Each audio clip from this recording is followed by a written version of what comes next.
الحمد لله رب العالمين ثم الصلاة والسلام على نبينا محمد وعلى آله وصحبه أجمعين. الحمد لله الذي بنعمته تتم الصالحات. إلهي ومهضر نسكله سبحانه وتعالى. انت اسكدب ضمان ولا لها أخيار تجوغة وحنكو السلام يا سلامة إسلامك. السلام عليكم ورحمة الله وبركاته. بعد التحية كل أرنت ومهم سن وليسو كعيه شيخ نور الدين وصاحب كيئة رمضان كان هذا ينوصو صعدكي كهريين بفضل الله عز وجل إلهي فلي ضدكي وقاضي عن كمد أها أرنتاس إيواناقي عن كلاكل ما إنا وحير كرده مركز سدح مسالو كون مدكو بعد ولا ليال waxaan rabnaa inaan u baxno waa umro waa Sheekh Bashiir ka hadlay jazaahullahu khayr aljazaa wa arrin diin ah waliba nabiga waxa ka sugan calayhi salaatu wasalaam umrada ramadaan si gooni ay fadli u sii leedahay oo nabigu wuxuu yiri calayhi salaatu wasalaam umratun fi ramadaan ka hajjatin ma'i bisha ramadaan oo la umraysto waxay la mid tahay wiya anoo li ila xajiyay arrinta labaad dadku markay umraysanayaan bini aadam weeye ama ay xajinayaan waxa laga yaabaa naftu inay ku dhaahdo wariyo xoolo yar baabad haysataa hadaad ku xajido ama wixii aad wax weydaa waxa kaloo nabiga ka sugan sallallahu alayhi wa sallam umrada la badiyo iyo xajka la badiyo faqriga la dagaalamaya taabi'u bayna al-hajj wal-umrah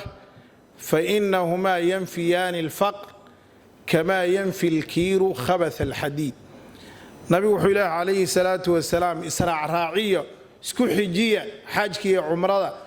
وحي بابينا يا فقري ذنبك فقري عن كشيغانين meelaha lagu la dagaalamo waxa kamida xajki iyo umrada la badinayo tawa baraarujin naftayda iyo naftiinaba inta kadib walaalayaal Sheekh Nuuridiin jazaahullahu khayr aljazaa kasoo ruuxu markuu ku ag jooga amaantiisu waxooga ay tahay laakiin runtii waa mudan yahay anigu ramadaankii dhaweyd baan raacay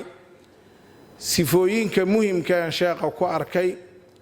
markii meesha la tago waxa la wada rag badan oo odayaala dhalinyaro badan maamooyin dulqaadka sheekh dadkaas waa kala dabeecad weyn ruuxba dabeecadiisii buu wataa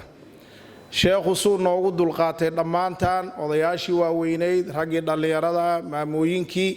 waa ku amaanaya horta jazaahullahu khayr aljazaa waxa kaloo mas'ala kaloo inta ka muhiimsan inda shadaa'id tu'rafu al-ikhwan bal walaalaha waxaad barataa xilliga dhibka habeenkan soo baxaynay dad baa meeshii wax kaga khaldamay annakoo hor taagan meeshii baasaboorka laga dhiibanay sheekhu intuu na soo kaxeeyay markuu laabtay dadkii buu soo keenayaa ilaa aan ka soo baxayn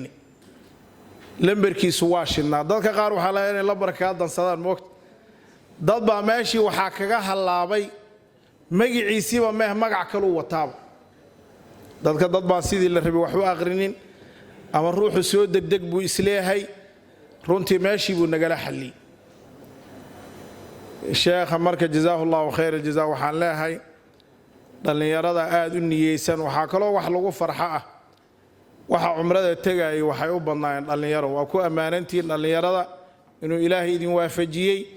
ina waqtiina ka faa'iideysataan oo umrada tagtaan oo xajka tagtaan waxaan ku khatibayaa laakiin laba mas'alo oo walaalayaal aad moodo culays yar inay nagu hayaan umrada hadii la tagay ama xajka la tagay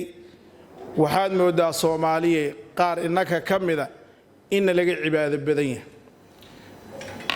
dadka Indoneesiyaanka oo laga yaabo qaar badan inay Carabiga fahmaynin inta taraawiixda lagu jiray iyo tahajjudka maanta dhan waa ilmeynay waa ooyahaya khushuuc nin Soomaali oo ilmeyn ma arkaan oo culimiya caam walow aniga igu daranaaba u horeeyay igu dar nin Soomaali marka sheekha isla soconaa intuu yaabay baa wuxuu yiri Soomaalidu waxay la ilmeyn laadu hilibka geelay curaanbi waa adkaadeen ku dhibaat wax Soomaali oo ilmeyna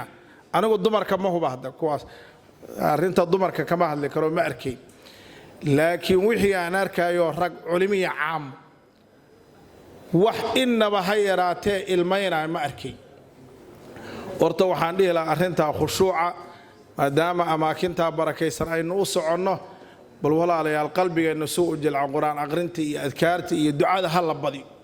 oo waddankaan u soo ducayno arrinta kale waxoogaa waqti naga qaadatay waxaan Soomaaliya intaan arkaan ka hadlaa in ka mid sheekada